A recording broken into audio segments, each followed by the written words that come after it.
Hi, everyone, and thank you for joining us today. My name is Tina, and I am the Capability Building Coordinator for Connecting Up. Connecting Up is a part of the Info Exchange Group. Info Exchange is a not for profit social enterprise that has delivered technology for social justice for over 25 years. With over 100 staff across Australia and New Zealand, we tackle the biggest social challenges through the smart and creative use of technology. I'd like to welcome you all to the webinar, What to Expect from the New Not-for-Profit Accounting Standards, which will be presented by Ushi Gora from Western Sydney University School of Business. We'll start with a little bit of housekeeping. All lines are muted, so if you have any technical issues, please type it into the questions box on your webinar panel and I'll be able to assist you. If you have any questions during the session, please also put it into the questions box and Ushi will answer them in the Q&A section at the end of the webinar. Please note that your comments and questions will not appear to the entire group. If you are on a Wi-Fi connection and have multiple programs open, this can sometimes affect the quality of the audio and video of the webinar. If possible, please close all other programs to help you have the best experience. Please note that the webinar is being recorded and a link to the recording and the slides will be sent to you shortly after the webinar ends. Before we start, I'd also like to remind you that there will be a short survey at the end of the webinar. We would appreciate it if you took a few minutes to provide us with some feedback. That's all from me for now. I'll pass it over to Ushi to get things started. Thanks, Ushi. Thanks, Tina. So today we'll be looking at an important topic, but before I start, I would like to make clear that today's presentation is only for references only, so none of these materials are intended to represent any form of legal or professional advice. It is hence fundamental that participants read and understand the requirements of each standards and how they apply to their specific organization or circumstances. The main standards which would impact most not-for-profit organizations are AASB 15, so the Revenue Recognition Standard, AASB 1058, the Income Recognition Standard, and AASB 16, which applies to leases. There is quite a lot in each of these standards, and we have only a very short time period to go through them. So be mindful that I will only provide a fairly high overview of their requirements and impact. And also, given the time constraint, I would strongly suggest that you type your questions as you go through the presentation, and at the end, I'll be taking as many as I can. I'm actually really looking forward to the Q&A session. One thing before we really get into the standard is, it is key to understand that the ACNC is proposing some changes to the revenue reporting thresholds. So what they want is, so organizations, for example, a small organizations earning less than $250,000 would now be considered as small if it earns less than $1 million. That would imply that these organizations would not need to have any reporting requirements, and hence the new standards would not apply to them. So it's important that you understand where you fall under each of the revenue standards and what would be the reporting requirements for your organizations. Obviously, you have to take into account all the other reporting requirements which would apply to you as well. Like I said, there are a lot of changes with the new standards, but the main focus of this webinar would be AASB 15 and AASB 1058. These standards would be bringing significant changes to the revenue and income recognition practices of your organization. And you have to note that AASB 15 can get very complicated. That's because this standard has initially been developed for the for-profit sector and has eventually been slightly modified for the not-for-profit space. So AASB 15 is what we call a sector-neutral standard. I have tried to simplify it as much as possible and to focus on those parts which apply to not-for-profit organizations. With AASB 1058, on the other hand, it is more specific. It's more straightforward because it was developed and specifically designed for not-for-profit organizations. You have to remember, just like with any standards, there are things which you would like with these standards, there are things which you won't like with these standards, because they have good things and bad things. And it might take you some time to appreciate some of the things or some of the requirements of these standards. So you might need to give yourself time to get used to their standards and to start implementing them. Okay, so before we had these new standards, we had AASB 1004 contributions, which has been used to recognize income and revenue among not-for-profit organizations. But the biggest complaint of AASB 1004 has been that revenue and income were recognized upfront, and there was no matching between revenue and expenses within the period.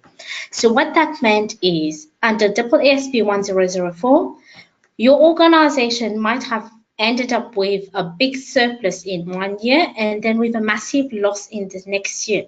So you had a big surplus when you received your revenue or income, and then the next year you would have massive expenses because that's when your expenses accrued. So technically, AASB 1004 ignored the matching principle, and this made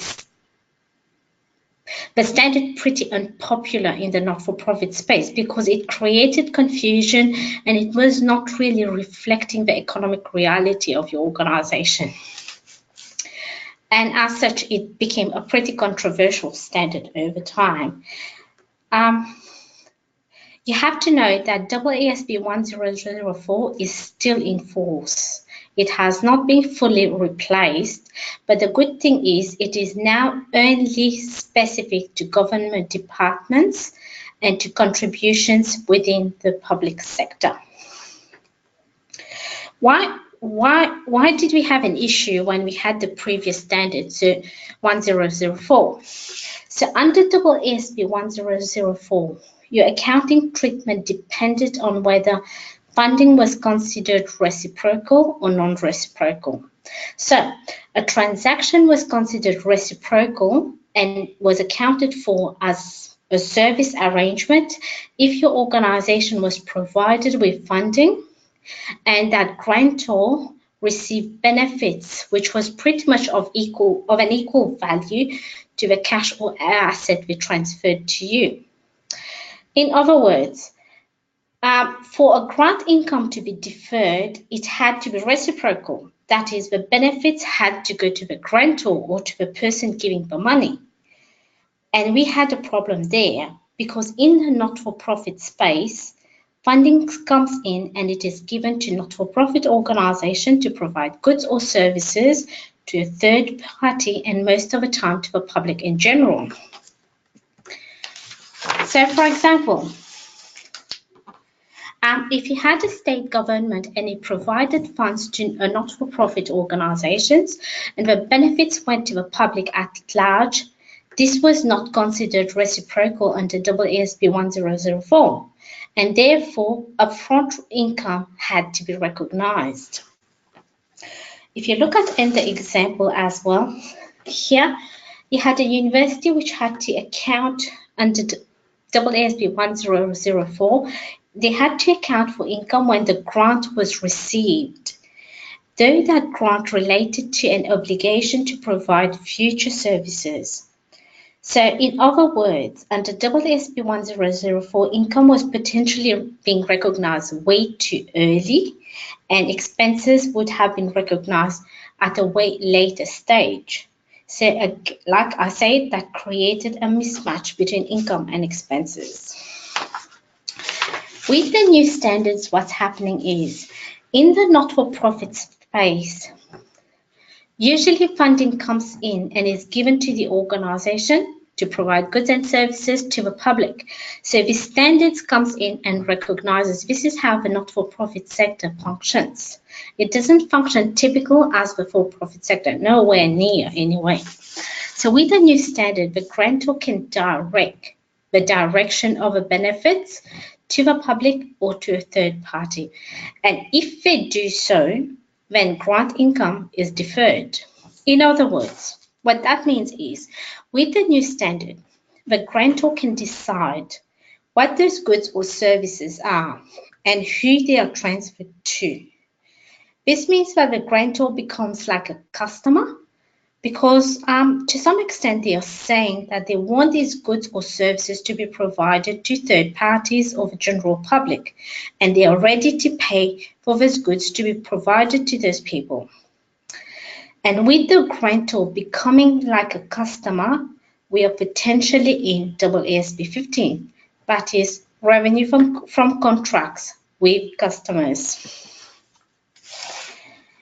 AASB 15 changes revenue recognition from what we previously used to have and call the transfer of risk and reward, move to an approach where there is a transfer of control from the grantor to the not-for-profit organisation.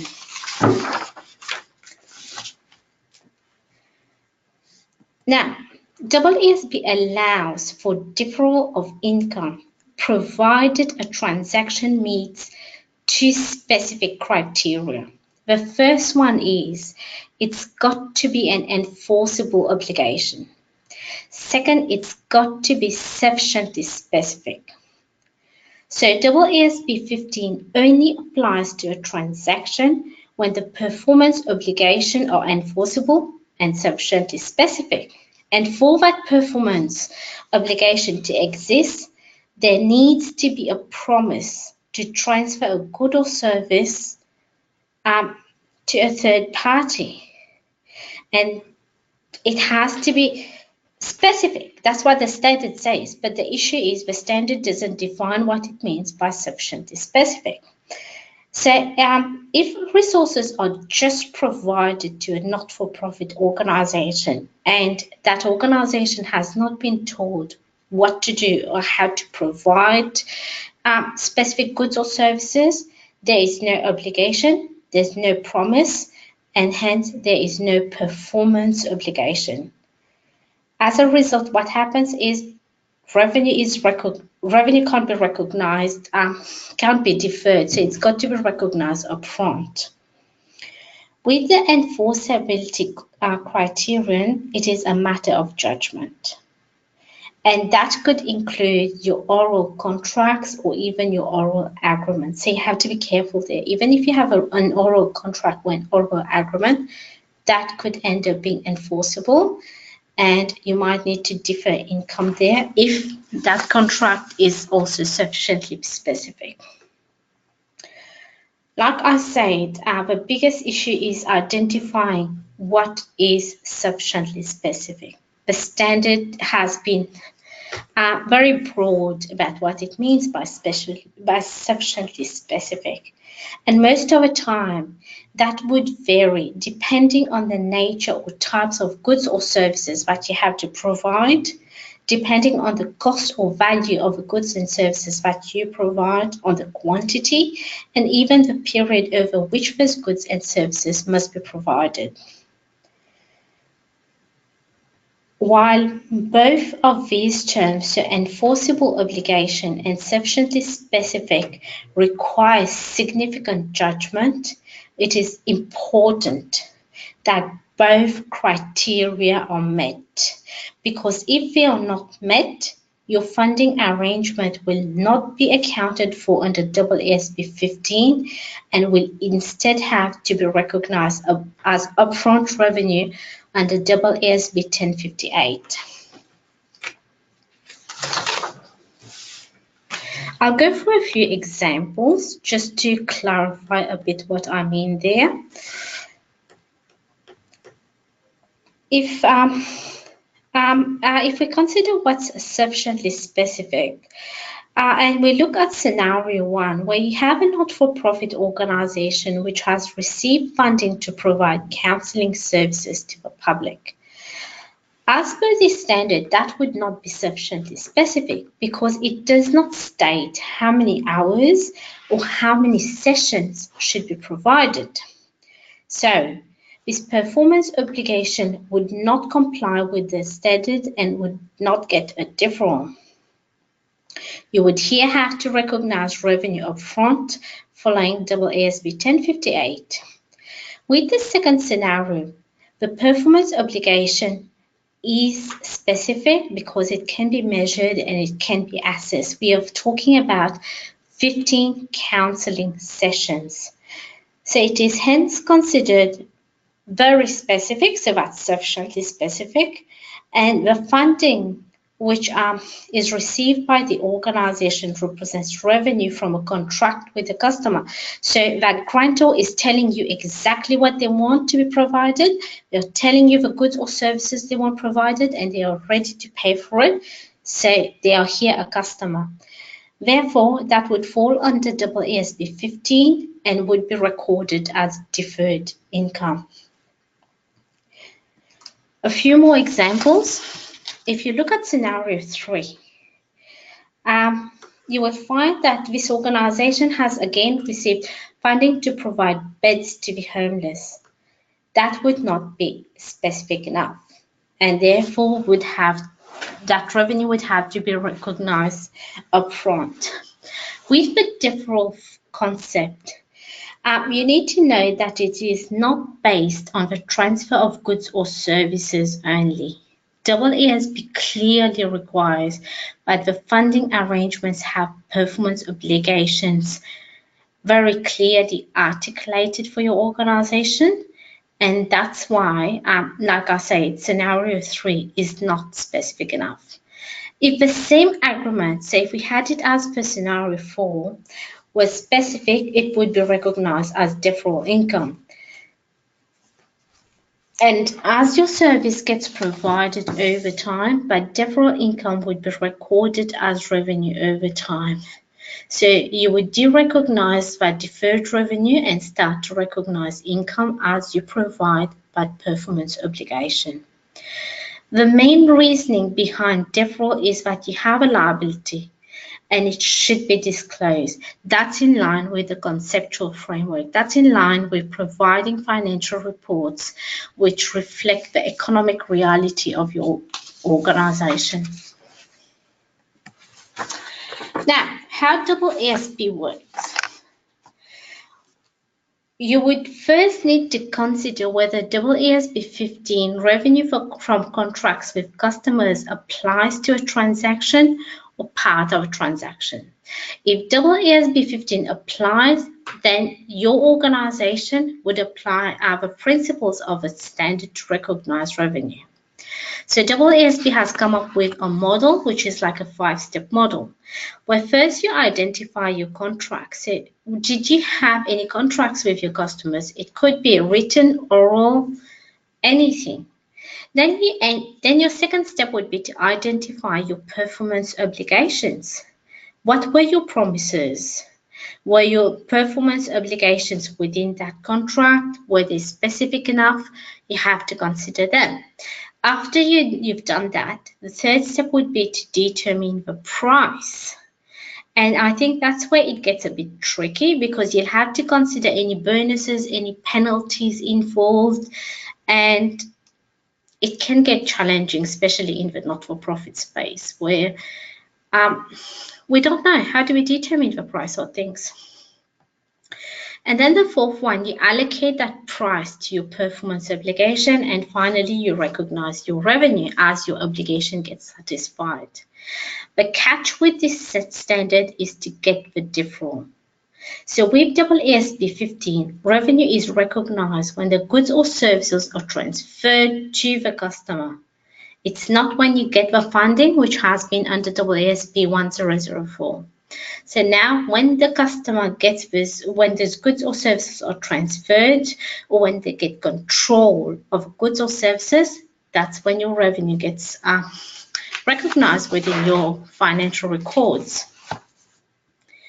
Remember one thing also, AASB 15 is not a simple 5-step standard. It has got issues. It's got like tens and hundreds of issues. An example of would be the timing and the delivery of goods or services if they take more than 12 months. For example, say we have an organization which receives a grant in the current year, but it meets its performance obligation over the next 3 years. We'll end up with a timing issue there, but we can't. There's always going to be issues with a standard. There's always going to be things that doesn't work, and that's where you have to sit down with your accountant and your auditor and see how do you fix this? How does it apply to your organization? And in this webinar, because of the limited time we have, we'll not be looking at these issues, and we would rather use our time to focus on understanding your requirements under this standard. So if AASB 15 does not apply to you, then you have to go to AASB 1058, which is income for not-for-profit organizations. And as I said to you, this standard is way more straightforward. It's been developed for the not-for-profit space. It's been developed for not-for-profit organization. It's not like AASB 15, which was created for the for-profit space and then slightly tweaked for not-for-profit organizations. So AASB 58 has been designed so that it more closely reflects the economic reality of the transactions happening within a not-for-profit organization. And it's been developed such that it addresses a lot of issues which we used to have in AASB 1004. So AASB 1058 would apply when a not-for-profit enters into a transaction where that consideration to acquire that asset is less than fair value. So this standard mainly takes into account transactions which have been done at below fair value, at really low values, and even no value. For example, if you're receiving volunteer services. One thing which I would like to clarify, the standard makes it very clear, but the recognition of volunteer services is not mandatory in the not-for-profit sector. It's only required. It's only mandatory in the public sector. So not-for-profit organizations are not obliged to provide the value of their volunteer services. Of course, the standard recommends it, but I think that would open so much discussions, and that's really up to you. But it's not a legislative requirement at the moment.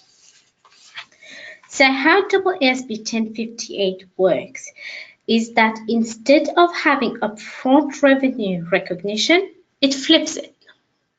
In other words, if a not-for-profit organization, say, gets cash, it has a debit of cash.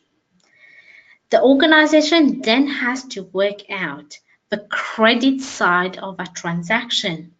And what the standard says is the organization needs to look at all the other standards before recognizing that cash as income. So it has to go and double check whether that cash has been a contribution from the owners and hence is part of equity, whether it is revenue from a contract obligation and hence is covered by AASB 15 contract liability, and whether it is cash received to repay a debt and therefore falls under AASB 9 financial instruments. It is only after you have gone through all the other standards and there is nowhere else to put the credit side of the cash, then only you can recognize that cash as upfront revenue.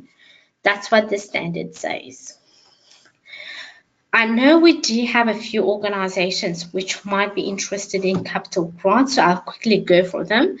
And by the way, the new standard doesn't mention capital grants, it just uses different wordings, but I'll stick with capital grants because that's what we're all used to so far.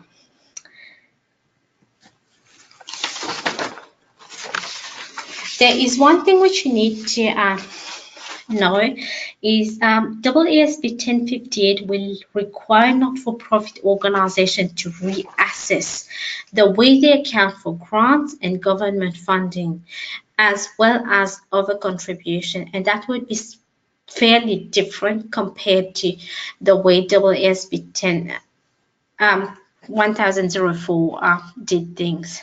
So that would you would end up with income which is recognized on a different basis, and that would have an impact on your profit or surplus of the results of your organizations.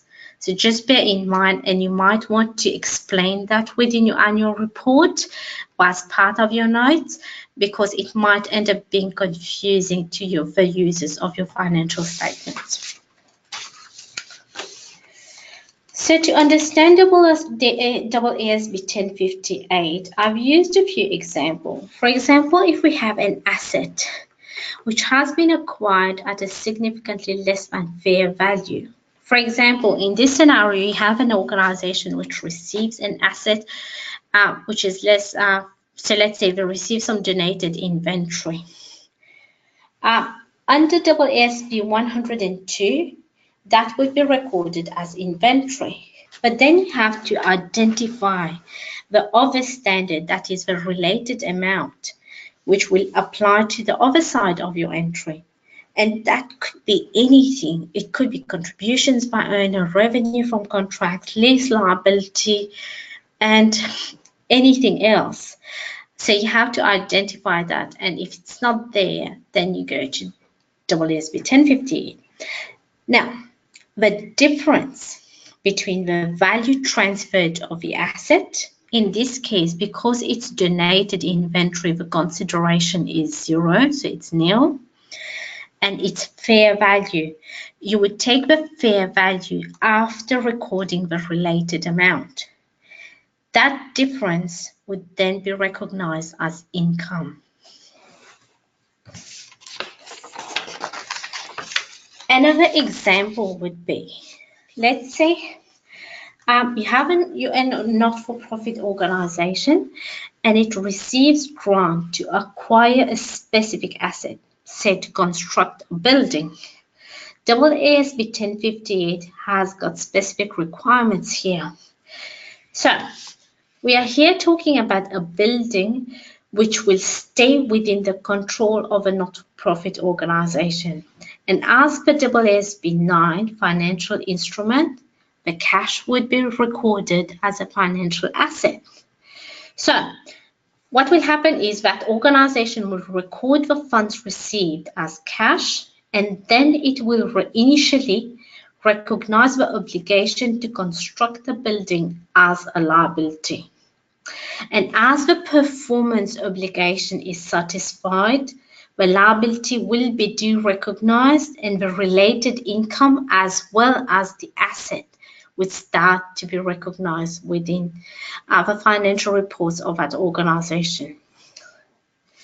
AASB 1058 clearly requires revenue to be recognized over the construction period. Hence, you would have revenue which would be slightly deferred over the construction period instead of being recognized upfront. Again, like I said, we do have issues with each standard, and that's because each and every organization is different. And we can't have a standard that applies to everyone and not have some of those issues. So you have to talk to your accountant again there. For example, we'll end up with a matching problem here in this example. Let's say if for constructing this building, it's going to take 2 to 3 years. That would mean that revenue will be recognized over 2 to 3 years, but the depreciation of a building would be recognized over the life of a building, and that could be between 20 to 30 years. So yes, we'll end up with a matching problem again. With grants, in the first one, you have an organization which receives a grant to acquire a specific asset. In this scenario, this is a pretty simple and straightforward scenario where you know you've received a grant, you have to acquire exactly some definite asset. So all you have to do is, under the standard, you recognize income when that asset is acquired. In the third scenario, the organization has received a research grant to develop intellectual property.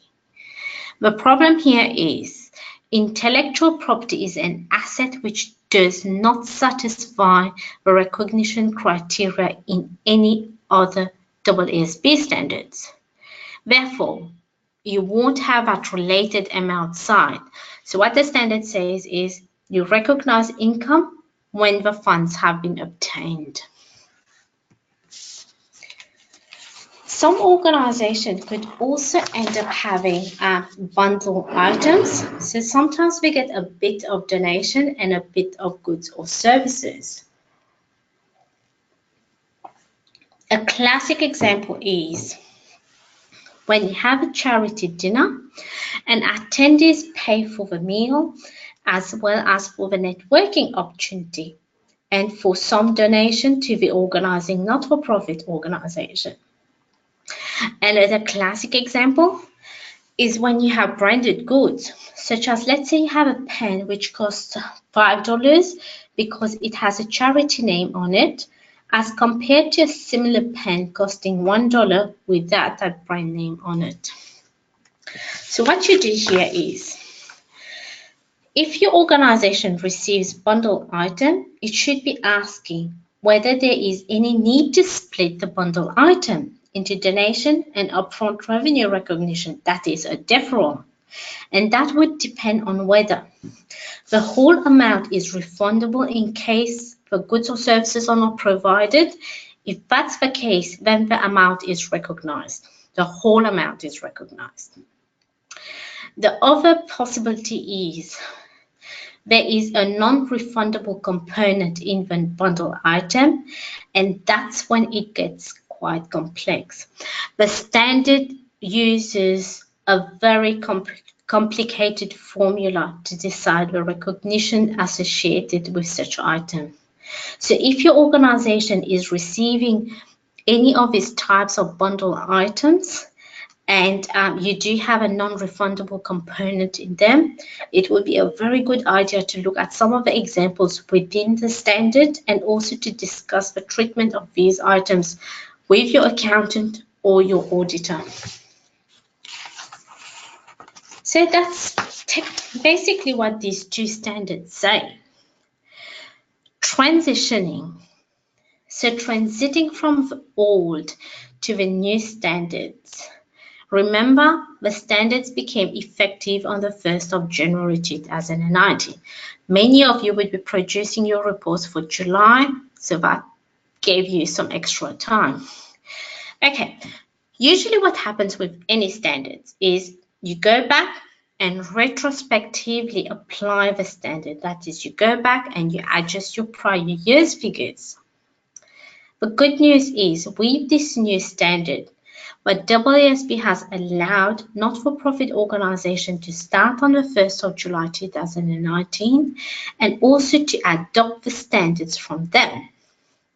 What that means is you do not need to go back and change your comparatives, but you can choose to only disclose within the notes, but your revenue and profits were measured based on the old standards. So, bottom line, the AASB has given not-for-profit organizations two different choices. One is full retrospective application. So you restate your comparative and then you have your current year's financial disclosures. The second option is to have a partial retrospective application. So you do not restate your comparatives, but you would need to disclose the cumulative effect of your initial application of the new standards. And that is any adjustment to equity and profit, you'll have to disclose that within your notes. It is critical for any organization to determine which of the two methods to use, and that decision does not always lie with your accountant. Most of the time, it's going to lie with your board. Remember one thing, the decision you take would have an implication on the extent of comparative disclosures you'll be making, and so you have to sit down and decide which one you want to go with. So what's happening with the new standards? The new standards would result in a better matching of your income and related expenses, and that's because income recognition will now be deferred when there is a performance obligation or a liability.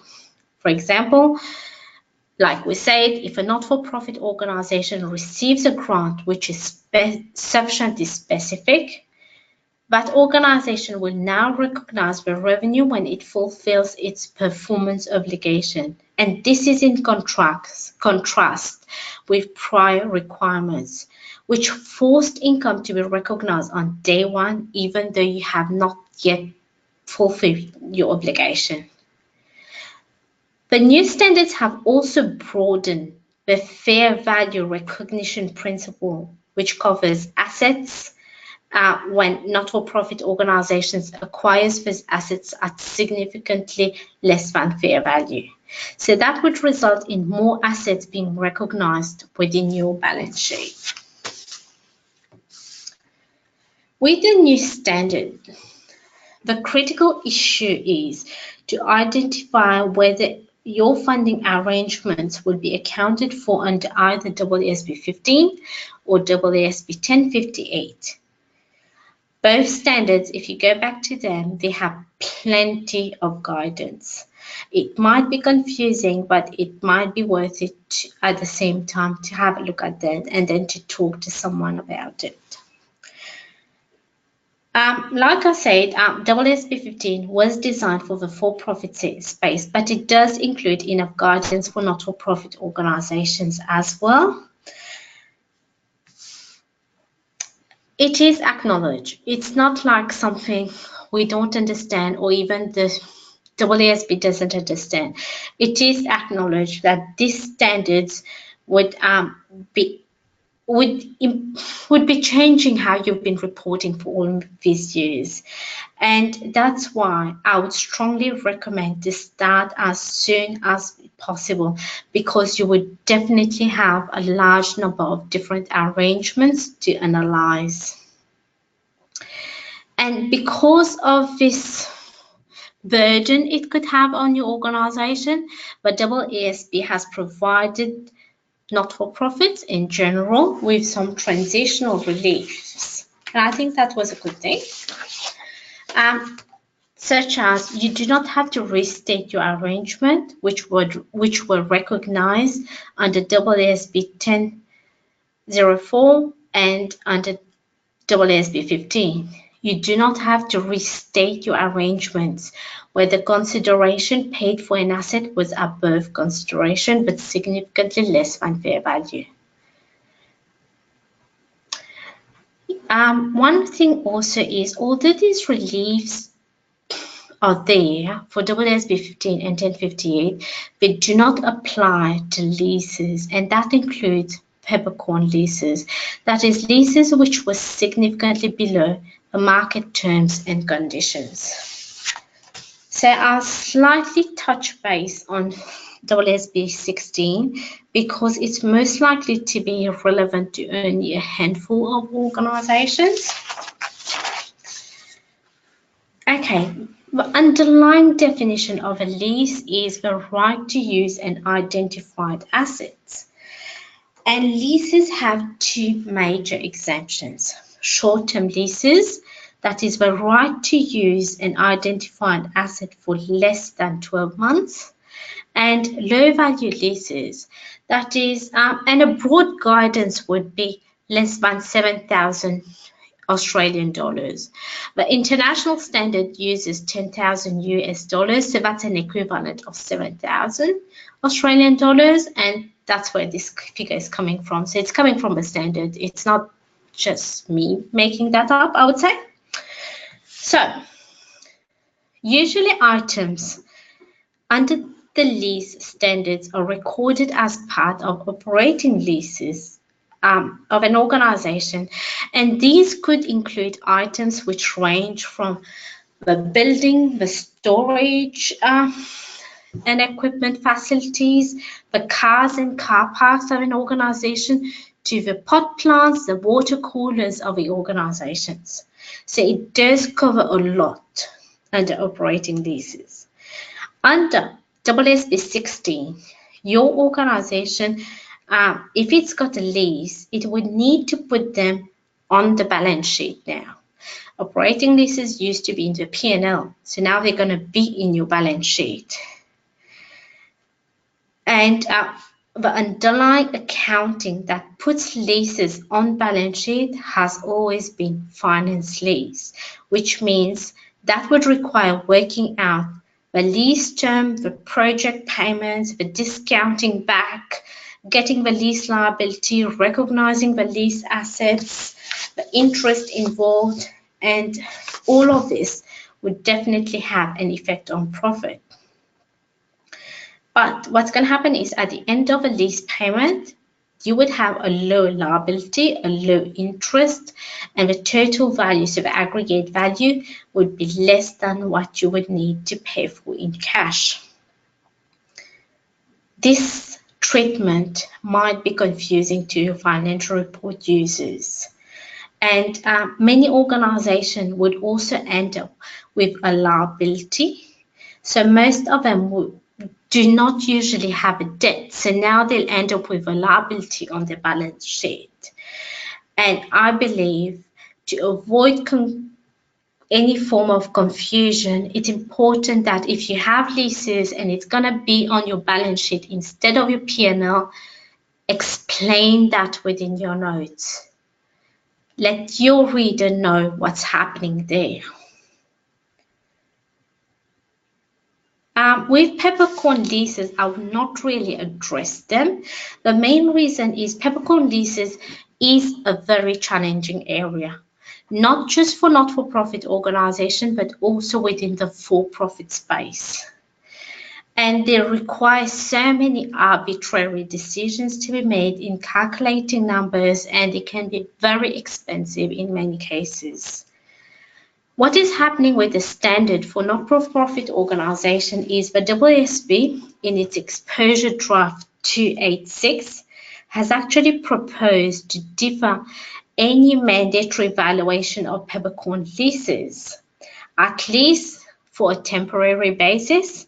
And if this proposal goes through, then you can just use what is in the lease agreement. That is, what did you pay for, even if that's below market value. However, I would say you have to be careful and watch this space, because it might come back after a few years and we don't know what will happen then. And I guess we'll just cross that bridge when we get there. Okay, I think I'm done. So Tina, I do think we've nicely finished with a few minutes for questions and answers. Great. We have quite a few that have come through, so let's get started. Okay, so the first one is more of a statement. So it's, I believe the only way to avoid a mismatch between income and expense is to try and have all grants to be specific and have enforceable obligations. Yes, but the thing is, you can't decide. If someone wants to make a grant and they want you to have a liberty to use it in your own way, you can't always ask them to come and specify exactly how they want you to spend it. I understand from an accountant's perspective, it makes it so much easier. But if someone's giving you money and they don't want to specify anything, how do you do that? You can't, I guess. Okay. The next one is, what if the funds are received at the end of the financial year in relation to services to be provided for the next year? However, no number is attached to the obligation. For example, funding is for provision of counselling service in 2020. Can the revenue be deferred to 2020? No, it can't be because it's not. One, it's been provided in this year, and you could recognize it as a deferred revenue, and that would be that can be carried forward because that would be a balance sheet item. Once it's a deferred revenue, so that's a liability. It's going to be carried forward from one year to the next. So that's not the issue. But the thing is, if it's not specific enough, so you can't defer that. You have to recognize that upfront. So it depends on whether that obligation has been sufficiently specific. Okay. If performance is over a 3-year grant, would it have to be prorated to the financial year in question? I think I need a bit more clarity on that question because if it's okay, let's say if you've received a grant for a 3-year period, and let's say it's specific enough and you can defer that grant, you can recognize it. As you provide, let's say it's a good or service, as you provide that good or service so that performance is being satisfied, it's being met, you start to recognize your income. So it might still take you 3 years for you to recognize that total income and to de-recognize that deferred income. If that answers the question, I guess. Okay, so the next one is for an organisational grant, i.e., no specific performance obligation, can an organisation still choose to recognise income over period of terms of grant rather than upfront? No, you can't because if it's not specific enough, the standard says you can't recognize it as deferred income. I think it would have been great if you could do that, but maybe the standards had to draw the line somewhere. No, currently the way the standard is laid out, no, it doesn't allow for it. But honestly, personally, I do believe it would have been great if you could do that. Okay, the next one is asking if you can speak with a little more with regards to donated inventory, secondhand goods received, example, old iPads. Do we still have to show this as revenue or could we assume it's already written down? Tough one. Tough one. I know we've been discussing about this with the AASB, and even I've been talking with the ACNC about how do we do that because we are looking at organizations which do receive second-hand goods, second-hand items. How do you value these items? Still up for discussion. I don't have an answer for that now, but if you want, send me your question. I'll try to link you up with someone who might have an answer, but we've been talking to a lot of people and I doubt it. Tough one. I'll provide Ushi's email to everybody when I send the recording out so that you can send her the question directly. The next one is the charity I work for is audited on an annual basis. I've been with them for 8 years now, and the auditor from the start has demanded that any revenue with specific obligations and liabilities were deferred. I believe this means there would be no change in the way I recognise revenue. Oh, great. You have a great auditor. Good on you. Okay, and the same person asks, does AASB 16 apply to all businesses independent of being NFP or not? It would. It would because it's a lease and it applies to everyone. It's a sector neutral standard. Okay. The next question says, should I therefore have a deferred income liability on the balance sheet? For what? Did they specify? Did not specify. So a deferred income, yes, it is a liability and it goes under the balance sheet. So deferred revenue some people also call it as revenue in advance. Yes, because it's like you've received money, but you have not yet provided those goods or services. So you still owe that to someone. So yes, it's a liability. Okay. The next one asks, does the policy apply to non-reporting NFP entities? No, it doesn't. Clearly, it doesn't. So if you're not a reporting entity, you don't have to. If you choose to do it, great. But no, legally, no, they are not obliged to do that. Okay. Are you effectively saying that grants that aren't outcome specific, they are effectively treated on a cash basis? I'm not saying that. It's the standard who's saying that. But yes, I would say yes, that's how the standard is doing that.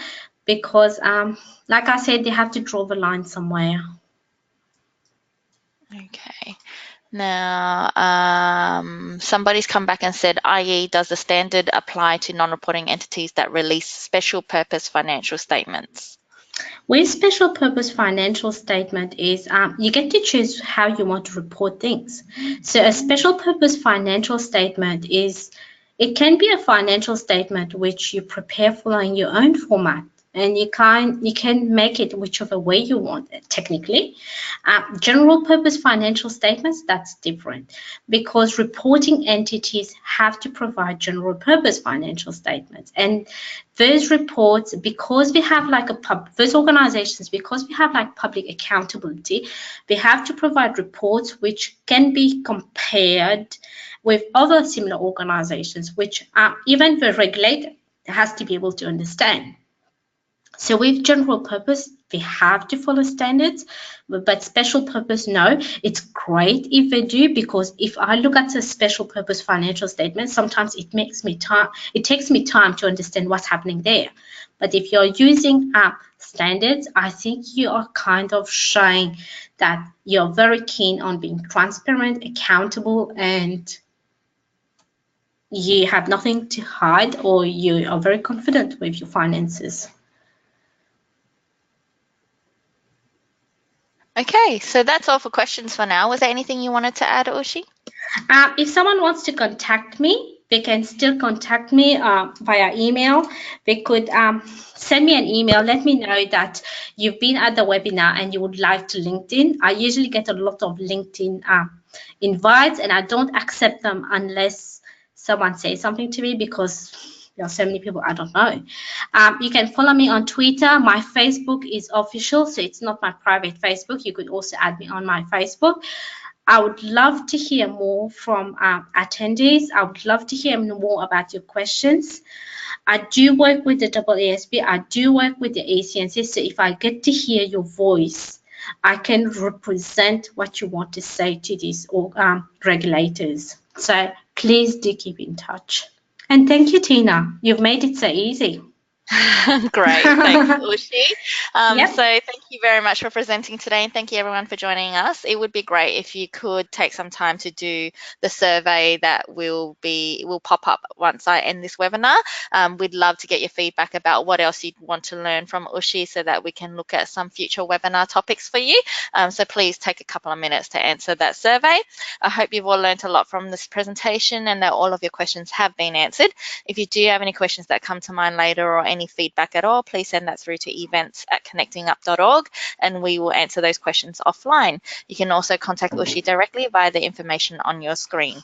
Don't forget that the recording will be available on our website very shortly, and a link will be sent to you, so keep an eye out on your inbox. Again, thank you for being with us. Enjoy the rest of your day, and we look forward to seeing you all next time. Thanks, everyone. Thanks, Ushi. Thank you.